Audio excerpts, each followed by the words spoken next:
These aren't the stories your mother told you. No, these are the other stories.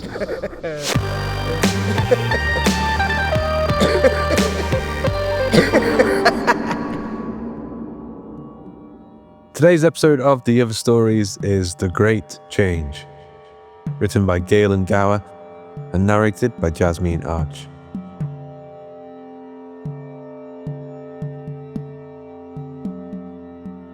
Since the Great Change, Tabitha spent most of her evenings drinking cheap wine until she fell asleep in front of the television, unless she molted.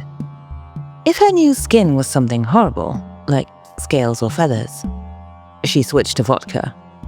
There wasn't much point in doing anything else, especially since she was going on 2 weeks in this skin, which smelled vaguely of root cellar and insects with too many legs. She was due to molt the day after tomorrow at the latest. On her way to the liquor store, though, the sidewalk was blocked by a small audience. Tabitha read the sandwich board. Evan the magician, street performer, magician, and tarot reader. He was in the middle of a show, conjuring two-headed rabbits and transforming shark teeth into screaming caterpillars for a small group of onlookers. Tabitha, despite her dark mood, stopped to watch. Evan smiled boyishly at Tabitha before he tore his shirt open, sending buttons bouncing on the sidewalk. There wasn't much reaction from the onlookers. He was just thin, pale, and marginally hairy. "Prepare to witness the transformation from man to abomination," he cried out, digging his fingernails into the skin between his collarbones. It parted with a wet squelch as he tore and stretched it. The crackle and hiss of the parting skin sounded like dropping bacon into a hot pan. It had the same smell, too. A creamy, mellow aroma of fat mixed with crispy, smoky undertones. A few more people stopped to watch his skin split neatly down the middle, but they gave Tabitha a wide berth. Evan pulled, strained, and generally hammed it up for the reveal.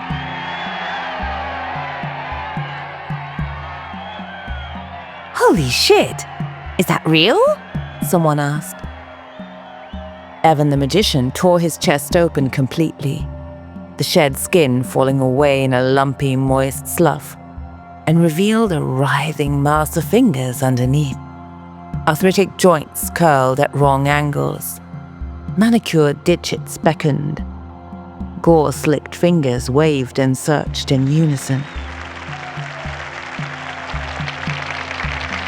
The shock of it really got the audience going, and several of them laughed and clapped in their enthusiasm. "Behold, I am the sacrilegious union of man and monster." He contorted and twisted to keep the fingers moving. After a few minutes, the digits seized up and went limp.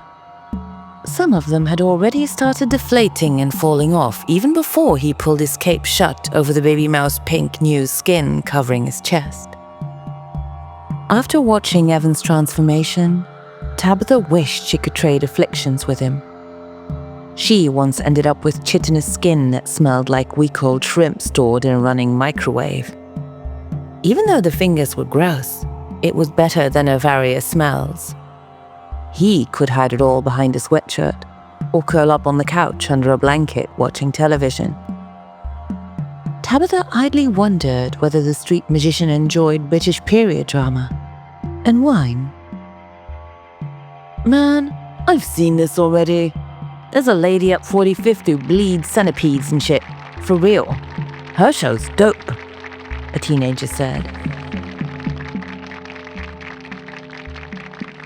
The screaming caterpillars turned back into shark teeth, and the crowd began to disperse. Tabitha resumed her walk to the liquor store. Evan peered down at the cigar box he laid out for the money. Just a few crumpled ones and a lonely 5. Times were tough all around. He gathered up the meager haul and called out to Tabitha. "Hey, smelly lady, you want a tarot reading?" Tabitha huffed, ready to lower her head and charge him. But the novelty of his acknowledging the smell outright stopped her in her tracks. No one else had the balls to mention it, even in passing, since the change. Tabitha nodded instead. Before the great change, she would have kept walking, but his puppy dog earnestness intrigued her. Her destiny of a hangover and possibly waking up with a shell like an armadillo could wait. His smile earlier showed dimples, and he was sort of cute, in a harmless, arm's distance only kind of way. "I'm not going to pay you," she said, sitting on the tiny stool he unfolded for her. "Do you rip your shirt like that every time?" Evan's eyes watered. Tabitha knew why. Up close, she smelled like potatoes kept too long in a warm, dark place. Not every time. I have lots of shirts, though. I used to work in an office," Evan said, breathing mostly through his mouth. He sat down across the little table from her and shuffled his tarot deck. "Since the change, I can do real magic. Sometimes it's gross, though." Evan spread the cards out on the table between them. They shuddered and twitched when Tabitha's hand moved over them. "You have to draw 3 cards, one for your past, present, and future." Tabitha tentatively touched one, and it squealed with delight as she slid it toward her side of the table. She wiped her hand on her jeans. It didn't come away cleaner, and quickly snatched 2 more random cards. Evan riffled the undrawn cards back into a pile, and there was a chorus of groans, guttural curses, and fevered maniacal laughter. "Are your cards always assholes?" Tabitha asked, but she couldn't hide her anticipation. In the days since the Great Change, her life was one long, disgusting routine. But now, Tabitha found herself looking forward to something for the first time in months. "Everything I bring to life has its own personality. Like our remote control. It grew legs and crawled between the couch cushions. It survives on all the crumbs my roommate and I drop down there. We call him Chippy now. We, gave it a name." Evan blushed and cleared his throat. He flipped over the first card. 8 of Cups, reversed. So, the cards speak through me. It's not always pleasant. Evan's eyes rolled back until only the cloudy whites showed. When he spoke, out came the voice of a man who has wasted the balance of his life on fruitless searching. He was finally walking away, giving up. Years of your life trying to make everyone else happy, wishing you had time for the things you really wanted to do. You know why you didn't pursue equine therapy, Tabby. Because when the time came, you didn't believe in yourself. You didn't reach for it. You gave up, and you can't even blame the change, Evan said, sounding like he'd smoked long enough to start metastasizing. And you want to know the worst part? You could have done it, kid. You let the first person close to you talk you out of it. But shit, Tabitha, what did your mother ever know about a single goddamn thing? Evan blinked back to himself and peered across the table owlishly. Tabitha wasn't expecting the illustrated tarot character who could see into all her secrets. She pounded the card table with a white-knuckled fist, but Evan the magician flipped over the next card before she could start punching. This one represents your present circumstance. He flipped the second card over. 8 of Cups. Again. The man on the card turned back to face the stacked cups. Illuminated in the moonlight, he continued his address, though with a little more sympathy. But seriously, kid, your present is just your past tomorrow. Sounds all poetic, but it's real simple. If you're gonna keep living, you better get to living. Am I right? The illustration of the man in his traveling cloak held her gaze with one eyebrow arched before he walked over to the river in the background of the picture. He pointed to the rushing water. "Even the river is alive, Tabitha. See how it looks the same on top, all smooth and simple, but underneath it's chewing up the earth. It's always pushing and shoving and fighting and screaming, 'Here I am, this is my place,' and nothing stops it. Be the river, kid, starting tonight, starting now. You don't get another shot. Trust me, I am in a position to know. You've let all this spite pickle your heart and take root in your mind. It adds up. All that anger and disappointment and time wasting." The man on the card trailed off and gave her a knowing look. Tabitha snatched up the card and flipped it back over. Evan kept talking, though he sounded muffled now. "Tonight's the night, Tabitha Straggle. You can turn it all around, all around, all around." Tabitha's mouth trembled and a few tears spilled out. She wiped her eyes savagely with her sleeve pulled down over her fist. "Well, let's just let him finish, shall we?" Evan asked as he turned over the third 8 of cups. The man on the journey in the card had climbed into the foreground, knocking over several of the stacked cups and spilling wine the same color as blood. Evan lent him his voice as he gesticulated wildly. "Tabitha, you don't have to be alone just because you smell like Hatchet and a hobo's flip-flops. The future isn't fixed. You can determine your own fate." Smoke rose from the edges of the cards and obscured the illustration. "This magician guy has a good heart, Tabitha. You should have heard what he thought when you stopped. Oh, and I feel like you should know, full disclosure and all. He pictured you naked, like, immediately. But he's a good guy, all things considered." The tiny man tried to climb out of the card, but it burst into flames. His tiny hand smoked and burned as he reached toward Tabitha across from him. In one short instant, the card and the little man were both reduced to ash.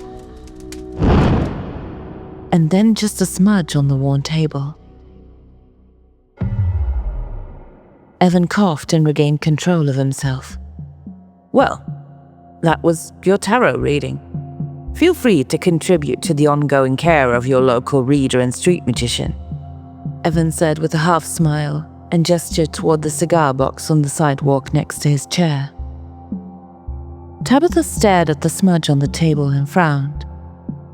The bigger part of her insisted that the whole tarot reading was some kind of complex scam where he saw into every private corner of her life. Maybe eventually get around to asking for a loan, a small one. Until he could get back on his feet. But the smaller, hopeful part of her heart she'd been stifling for more than a decade spoke up. "Do you like ramen?" She didn't know if it was the 8 of Cups prophecy or the cute way Evan kept smiling at her, but she wanted to spend just a little more time with him either way. "There's a noodle shop up the street. I'm going to get some dinner and drink too much wine while I watch the news." "Isn't all the news about the end of the world?" Evan alternated between flapping his arms over all the gear he needed to collect, smiling up at Tabitha, and blushing furiously. But I like to stay informed. I want to know exactly when to curl into a ball on the floor and give up all hope." All the coverage was essentially the same every day since the change. A continual countdown to an expected cataclysmic finale. Life mostly just went on though, and they still had to eat dinner. "Sure, I like ramen." Evan smiled. "I'll take a shower when we get to my place. It'll help. I know I smell like a corpse flower fucked a rotten egg." Evan left his table behind, tarot cards, stools, and all. "You don't smell that bad," he said as he fell in step with her. "You ever wonder what'll happen if the world doesn't end? Like the orgies and riots and stuff are just what people wanted to do anyway? People will feel really stupid about the choices they've made." Tabitha took his hand in hers as they walked up the block to the noodle shop.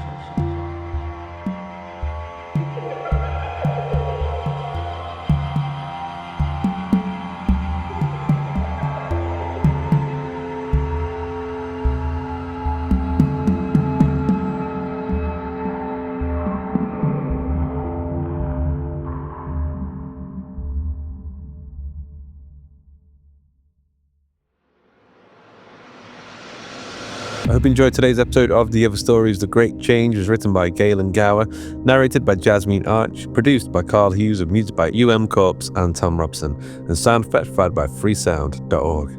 The episode illustration was provided by Luke Spooner of Carry On House. Joshua Boucher is our story programmer, and along with Jasmine Arch and the eyeless ones, Mary Pastrano and Cody Czarzasty, they help manage the community.